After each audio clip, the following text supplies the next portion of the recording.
टीचरां नूं भी रगड़दे हो, उस्तादां नूं भी रगड़दे हो। सर मैं ते वेदा पिया जिवें जनाजे ते जाईदे ना ते मूंह तरफ किबला शरीफ ते अल्लाह अकबर जेड़ा कह देंदे ने, पहला उन्होंने आंदे ने टैक्स अपना जेड़ा ना फाइलर बनो तो फिर जाया जे, उंज असां तुहानूं जान नहीं देना।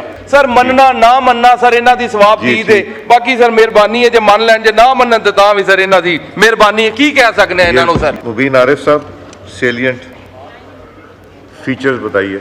जी अस्सलाम वालेकुम सर। वालेकुम सलाम। सर इसके अंदर जो मेरा अमेंडमेंट नंबर 20 है सर, इसका जो क्लॉज 6 के अंदर जो पार्ट 1 है सर उसके अंदर ये कह रहे हैं कि नॉन फाइलर सर फ्लाई नहीं कर सकता पाकिस्तान से। सर सारे सबसे ज़्यादा फ्लाई करने वाले वो लोग हैं जो दुबई, सऊदीया, मिडल ईस्ट इस जगह नौकरियाँ करने जाते हैं सर। तो मेहरबानी करें सर, किन पंगों में लोगों को जो है ना वो डाल रहे हैं सर। लोग बेचारे जो है वो अपनी रोटी से तंग हैं, लोग उधर पाकिस्तान को छोड़ के कमाई करने जा रहे हैं। पहला उन्होंने आंदे ने टैक्स अपना जेड़ा ना फाइलर बनो तो फिर जाया जे, उंज असां तुहानूं जान नहीं देना। Sir number 2 sir FTR sir, exporters को इन्होंने फाइनल टैक्स रिजीम से सर निकाल दिया, इन्होंने नॉर्मल टैक्स रिजीम के अंदर डाल दिया sir.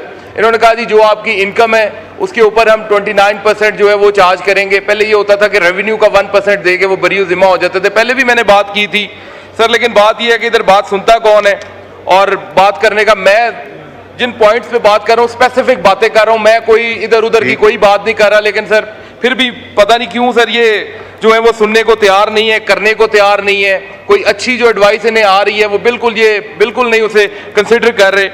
Sir number 3 sir salary tax payer जो हैं स्लैब सर उनके ऊपर गुजारिश थी सर, जो है थे सर पीछे वही रखे जाएं। ये सर क्या ज्यादती है, एक तरफ से तनख्वाहें बढ़ाते हैं, दूसरी तरफ से सर जो है वो उनके ऊपर उतना ही टैक्स लगा देते हैं, दोबारा वो एट द एंड सर वहीं पे आगे खड़े होते हैं सर। और नंबर 4 सर जो है ये सर बड़ा अहम पॉइंट है सर टीचर्स को, टीचर रिसर्चर्स जो यूनिवर्सिटीज़ के अंदर हैं या HEC के हैं या गवर्नमेंट की यूनिवर्सिटीज़ में या कोई भी हैं सर, उन्हें जो अलाउंस मिलता था ना सर, या जो उन्हें तनख्वाह मिलती थी उनके ऊपर 25% उन्हें टैक्स की एग्जेम्पशन थी। यार ये उस्ताद हैं, ये हमारे बच्चों को तरबियत देते हैं, तो उनको उन्होंने 25% टैक्स एग्जेम्पशन दी हुई थी सर। इन्हें आके आखे वो भी मुका दो, 25% एग्जेम्पशन भी नहीं, टीचरां नूं भी रगड़ दो, उस्तादां नूं भी रगड़ दो। सर मैं ते वेदा पिया जिवें जनाजे ते जाईदे ना ते मूंह तरफ किबला शरीफ ते अल्लाह अकबर जेड़ा कह देंदे ने सर, ये सर हो रहा है सर। सब ने नो ही कहना है सर, हमारी बात को किसी ने मानना ही नहीं है। इधर से सर एक ही उनके पीछे जो है ना आवाज आनी है, तो सर कर लें फिर।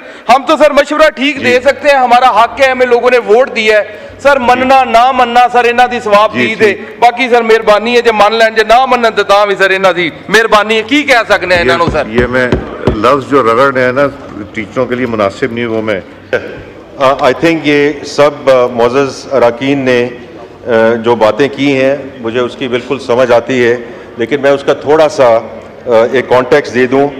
जहाँ तक टीचर्स रिसर्चर्स का है वो एग्जेम्पशन हम रिटेन कर रहे हैं।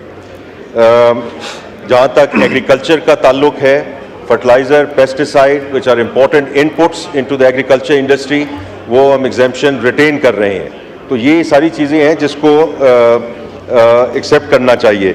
मेरे एक मोअज़्ज़ज़ भाई ने अभी बात की, लेकिन वो कॉन्ट्रडिक्टरी है। एक साइड पे बात करते हैं सैलरीड क्लास की, और उसी लुकमे में बात करते हैं कि एक्सपोर्टर्स जो हैं उनको आप टैक्स रजीम में ना लेकर आइए, जो रेगुलर टैक्स रजीम है। आपको मालूम है कि salary class pays more taxes in this country than the entire exporting community in this country. अगर आपको मालूम हो तो आप ये बात ना करते। तो इसलिए हम उनको नॉर्मल टैक्स रजीम में लेकर आ रहे हैं। उनकी एक्सपोर्ट पे टैक्स नहीं लग रहा है, ये लग रहा है उनकी इनकम पे। अगर खुदा ना खास्ता उनकी इनकम नेगेटिव है या उनको मुनाफा नहीं हो रहा तो ज़ीरो टैक्स देंगे। तो देखिए ये दोनों चीज़ें, जो हॉरिजॉन्टल इक्विटी की हम बात करते हैं, मैं टेक्निकल बात नहीं करना चाहता, ये दोनों चीज़ें इकट्ठी नहीं चल सकती हैं।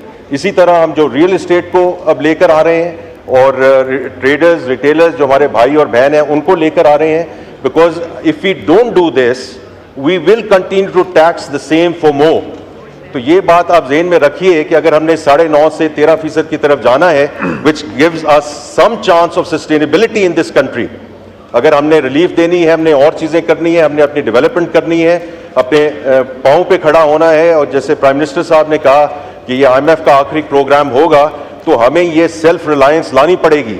हमें अपनी रिसोर्सेज जो हैं इसको इस लेवल पे लेके जाना पड़ेगा कि हम we can then allocate resources in all the areas. जो मेरी बहन ने भी बड़ी अच्छी बात की है in terms of climate change, और जो इन्वायरमेंटल साइड पे आप बिल्कुल ठीक कह रही हैं, और हमने उस साइड पे भी अगर आप गौर कीजिएगा, हमने उस साइड पे भी एलोकेशन ज़्यादा की है, ऑपरेशन में भी जो PSDP है उसमें भी, इसी तरह जो IT सेक्टर है रिकॉर्ड इजाफा किया है in terms of operational and the developmental expenditure for this coming year, because मैं प्राइम मिनिस्टर साहब की हिदायत के मुताबिक 2 सेक्टर्स एग्रीकल्चर एंड IT, इनका किसी प्रोग्राम के साथ कोई ताल्लुक नहीं है। ये 2 सेक्टर्स हैं जो इंशाल्लाह हमें आगे लेकर जाएंगे और इस मुल्क को आगे लेकर जाएंगे। बहुत शुक्रिया स्पीकर साहब। Now put the amendment as moved by Minister of Finance. The question is that amendment as moved be adopted.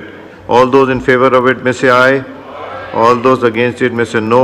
I think ayes have it. Consequently, the amendment is adopted. Now, Mubin Arif Sahab. Mubin Sahab, short to the point, जी repetition बिल्कुल, now. मैं to the point ही बात कर रहा हूँ जी, मैं point से नहीं आगे जाऊंगा, मैं अमेंडमेंट पे ही बात करूंगा। अली मोहम्मद खान साहब ने बड़ा डिटेल्ड में बता दी है, मेरा नहीं ख्याल के कोई चीज़ बची है।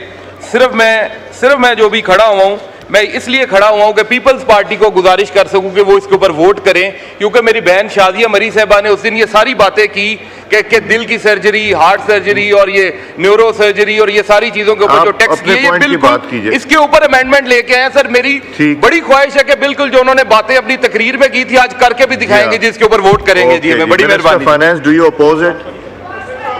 Minister of finance, do you oppose? जाने दीजिए जी, मैं आप पहले अपोज कीजिए। आपका नाम लिया। Oppose, but I can also, मैं थोड़ा सा अपोज कर रहा हूं, लेकिन इफ एक्सप्लेन कर दीजिए। ये अली मोहम्मद साहब ने जो बातें की हैं, आई थिंक उसमें मैं सिर्फ ये जिक्र करना चाहता हूं कि प्रॉब्ली इनके पास सारी क्लैरिफिकेशंस नहीं पहुंची हैं। जो एग्जाम्पशंस हम ऑलरेडी रिटेन कर चुके हैं किताबों पे, न्यूज़ प्रिंट पे, एक्सरसाइज बुक्स पे, cardiology, cardiac surgery equipment including stents पे, पाटा वाला असद कैसर साहब बेहतर समझते हैं कि ये एक बड़ी मुश्किल चीज़ थी हमारे लिए, जो हमने इनकी रिक्वेस्ट पे और हमने इसको एक्सेप्ट किया है इस एग्जाम्पशन को। और आखिरी चीज़ अली मोहम्मद साहब, imports and local purchases by charitable hospitals, this has already been done, this is also written. आखिरी चीज़ मैं सिर्फ दूध का कहूँगा। देखिए इस मुल्क के और आपके एक बहुत मोअज़्ज़ज़ रुकन ने कल ये बात की और बहुत मुनासिब बात की कि इस मुल्क में दूध की ज़रूरत है, अच्छे दूध की ज़रूरत है, बिल्कुल ज़रूरत है। और बहुत मुनासिब बात की कि इस मुल्क में दूध की ज़रूरत है, अच्छे दूध की ज़रूरत है, बिल्कुल ज़रूरत है।